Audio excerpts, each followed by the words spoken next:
সঠিক পথেই হোক আর ঘুর পথেই হোক, এই লড়াইয়ের মধ্য দিয়ে, সংগ্রামের মধ্য দিয়ে যারা বিভিন্ন জায়গায় রাষ্ট্র ক্ষমতা দখল করেছেন কোথাও কোথাও, অথবা রাজ্যের শাসন ব্যবস্থায় যারা এসছেন, তারা তাদের শাসন ব্যবস্থায় আসার আগ পর্যন্ত লড়াইটাকে বিশ্বাস করতেন, সংগ্রামটাকে বিশ্বাস করতেন। কিন্তু যখনই তারা কি রাষ্ট্র শক্তিতে অথবা রাজ্যের শাসন ব্যবস্থায় আসেন, তখনই তারা লড়াইয়ের দরকার নেই, সংগ্রামের দরকার নেই, আর লড়াই সংগ্রামের একটা উচ্চতম পর্যায় হচ্ছে ধর্মঘট, এই ধর্মঘট করার দরকার নেই, এই যুক্তি মানুষের কাছে তুলে ধরার চেষ্টা করেন। কিন্তু আমরা কি দেখছি, ধর্মঘট কেউ তার নিজের খুশিতে করেন না। খুশি হয়েছে আমার একটা ধর্মঘট করতে হবে, দেখাতে হবে কিছু শাসকদের কাছে, তার জন্য তো ধর্মঘট হয় না, আর সেই ধর্মঘটে মানুষ অংশগ্রহণ করবেনও না। আমরা কি দেখছি এই পৃথিবীর ইতিহাসের বিভিন্ন সময়ে, এমনকি দেখা যাচ্ছে ইতিহাসে যে খ্রিস্ট জন্মের পূর্বে 1170, খ্রিস্ট জন্মের পূর্বের 1170, অর্থাৎ আজ থেকে 3200 বছর আগে প্রায়, সেই সময়েও মিশরের শ্রমিকরা তারা তাদের দাবি আদায়ের জন্য ধর্মঘটে যেতে বাধ্য হয়েছিলেন। আমরা দেখেছি শিল্প বিপ্লবের সময়ে পৃথিবীতে, এই শিল্প বিপ্লবের মধ্য দিয়ে যখন পুঁজিবাদী সভ্যতা ধীরে ধীরে সেখানে প্রতিষ্ঠিত হতে শুরু করে, পুঁজিবাদী ব্যবস্থাটা, সেই জায়গাতে পুঁজিবাদী ব্যবস্থায় শোষণটাকে জাঁকিয়ে সেখানে পুঁজিপতিরা যখন শ্রমিকদের উপর নামিয়ে এনেছিল, তখন শ্রমিকদের জীবনযাত্রার মান রক্ষা করার জন্যে সেই শিল্প বিপ্লবের যুগেও আমাদের পৃথিবীর শ্রমজীবী মানুষ লড়াই আন্দোলনে সংগ্রাম হয়েছে, যুক্ত হয়েছেন। আমরা দেখেছি 1886 সালের মে দিবসের কথা, আমরা দেখেছি 1905 সালের অক্টোবর মাসে জার তখন সেখানে রাশিয়ার সম্রাট, সেই জারকে ধর্মঘটের মধ্য দিয়ে 1905 সালে শ্রমিকরা বাধ্য করেছিলেন শ্রমিকদের পক্ষে কিছু অন্তত সিদ্ধান্ত গ্রহণ করতে, যার বাধ্য হয়েছিলেন। ঠিক কিভাবে আজকের দিনে দাঁড়িয়ে যখন 20 মে সর্বভারতীয় স্তরে ধর্মঘট আহ্বায়িত হয়েছে, তখন কেউ কেউ দেখবেন আগামী কিছুদিনের মধ্যেই আমাদের দেশের পুঁজিপতিদের দ্বারা পরিচালিত যে সংবাদ মাধ্যম আছে, তারা গান দেবার চেষ্টা করবেন, এর মধ্য দিয়ে শ্রম দিবস নষ্ট হবে, এর মধ্য দিয়ে আমাদের দেশের অগ্রগতির ক্ষেত্রে একটা বাধা সৃষ্টি হবে, এইভাবে মানুষকে তারা বোঝাবার চেষ্টা করবেন। কিন্তু আমরা তো ধর্মঘটে যেতে চাইনি। এই যে 2025 সালের 1 ফেব্রুয়ারি আমাদের দেশের পার্লামেন্টে দেশের অর্থমন্ত্রী নির্মলা সীতারমণ সেখানে বাজেট পেশ করেছেন। এই বাজেট পেশ করবার আগে আমাদের সিআইটির সাধারণ সম্পাদক সহ বিভিন্ন কেন্দ্রীয় ট্রেড ইউনিয়নগুলোর নেতৃত্ব, তারা অর্থমন্ত্রীর সাথে সভা করেছেন। এই সভাতে একটা বিকল্প প্রস্তাব শ্রমজীবী অংশের মানুষের স্বার্থে, আমাদের দেশের কৃষকদের স্বার্থে, আমাদের দেশের যুবজনের কর্মসংস্থানের প্রশ্নে, আমাদের দেশের ছাত্রদের নিখরচায় পড়বার সুযোগ দেবার প্রশ্নে, এবং সমাজের যারা দুর্বলতর অংশের মানুষ, সেই মানুষকে রক্ষার প্রশ্নে বিকল্প প্রস্তাব অর্থমন্ত্রীর সেই সভাতে তারা তুলে ধরেছিলেন। সেদিন যদি সবটা না মানলে পরও বাজেটের মধ্য দিয়ে যদি আমরা দেখতাম যে না, অর্থমন্ত্রী এই যে ভালো ভালো প্রস্তাব, একটা তো বলেননি অর্থমন্ত্রী যে আপনাদের এই প্রস্তাব অযৌক্তিক প্রস্তাব, এই প্রস্তাব সেখানে মানলে পর দেশের সর্বনাশ হয়ে যাবে, না সে কথা তো সেদিন তিনি বলেননি।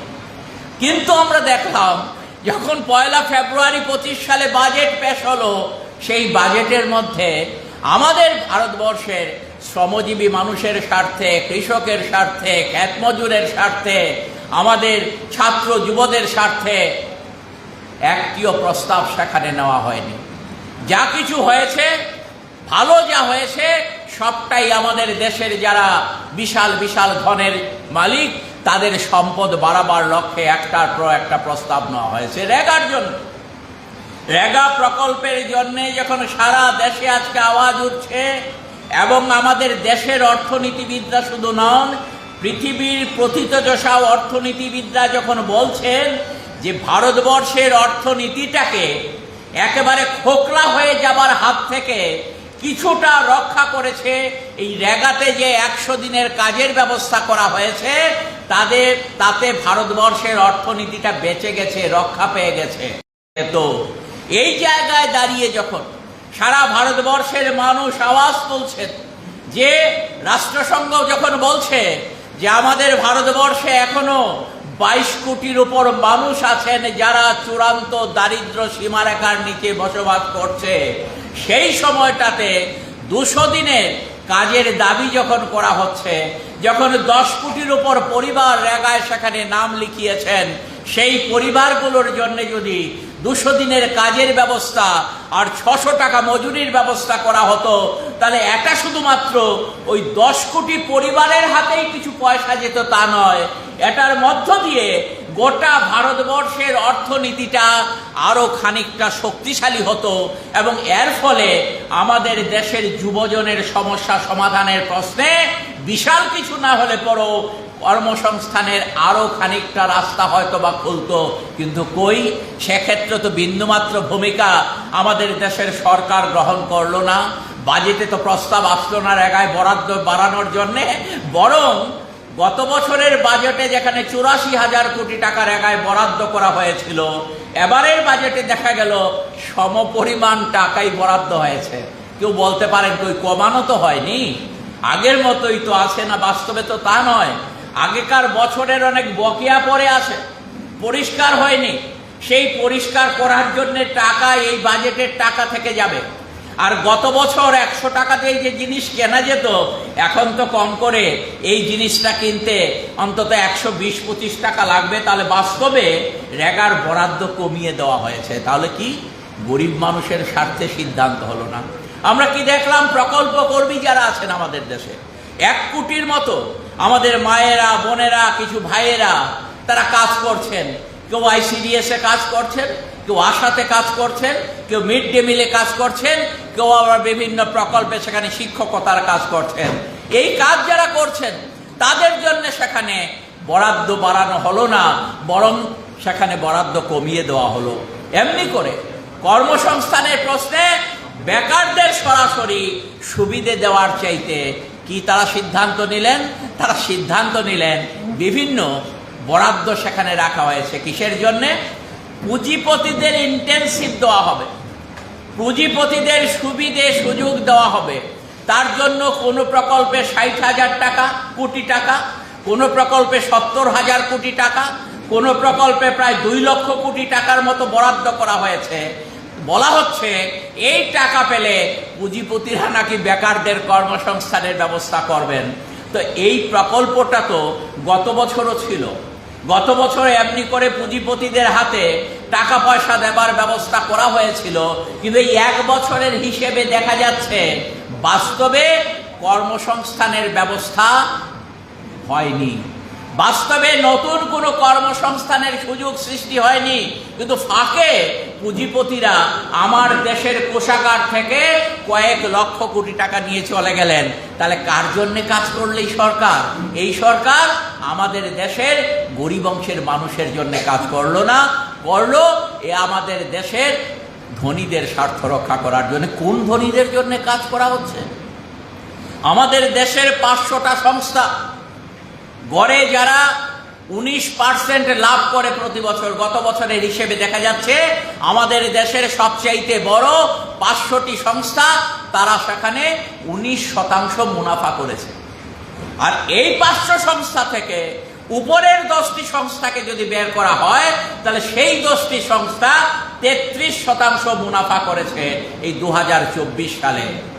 আর ওই আমাদের দেশের প্রধানমন্ত্রীর যে সবচাইতে কাছের মানুষ, যে ভদ্রলোক আদানি সাহেব, তার যে কোম্পানি আছে, এই কোম্পানি 2024 সালে মুনাফা করেছে 95%।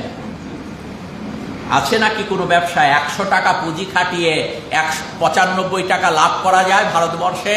এরকম ব্যবসার সুযোগ আছে, কিন্তু আছে কার জন্যে?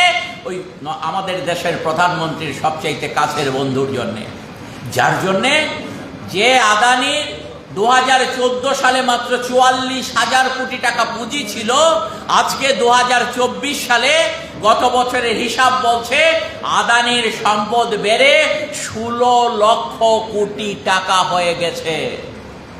তাহলে এই যখন আমাদের দেশের হাল হকিকত, তখন কথা বললে পর, যুক্তি দিয়ে আমাদের দেশের সরকারকে বোঝালে পর, সরকার যখন তার কর্ণপাত করে না, সরকার যখন শ্রমজীবী মানুষের স্বার্থে, দেশের সাধারণ মানুষের স্বার্থে সিদ্ধান্ত গ্রহণ করে না, যখন আমাদের দেশের সবচাইতে কম রোজগারে মানুষের রোজগার দিনের পর দিন কমে যাচ্ছে, এমনকি যারা মধ্যবিত্ত অংশের মানুষ মাসে যারা গড়ে 50,000 টাকা রোজগার করেন, সেই মানুষরাও তাদের আগেকার যে তার প্রয়োজনীয় চাহিদার জিনিসগুলো কিনে ভোগজাত সামগ্রী কিনবার যে ব্যবস্থাটা আমাদের দেশে ছিল, সেই সামগ্রী কিনার আজকে ক্ষমতা তাদের কমে গেছে।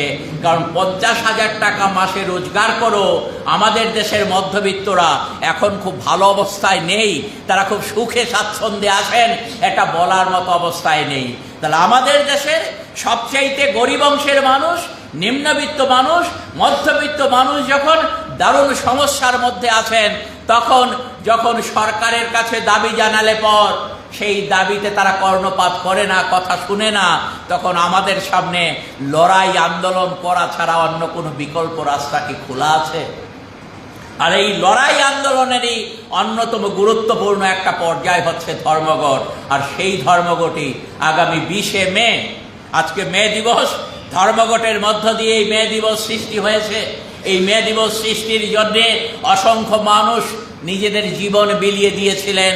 আর সেই ধর্মঘটের মধ্য দিয়েই আমাদের ভারতবর্ষে 20শে মে একটা ঐতিহাসিক দিন সৃষ্টি করার লক্ষ্যে ভারতবর্ষের প্রতিটি প্রান্তে প্রান্তে মানুষ প্রস্তুতি নিচ্ছেন।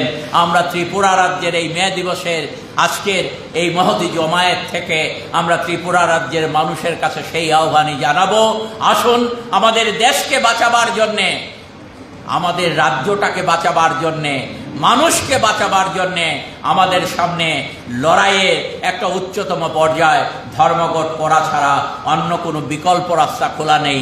আসুন সেখানে আপনিও সামিল হন। এই আহ্বান সকলের কাছে রেখে আমি আমার কথা বলা শেষ করছি। ইনকলাব জিন্দাবাদ, মে দিবস দীর্ঘজীবী হোক।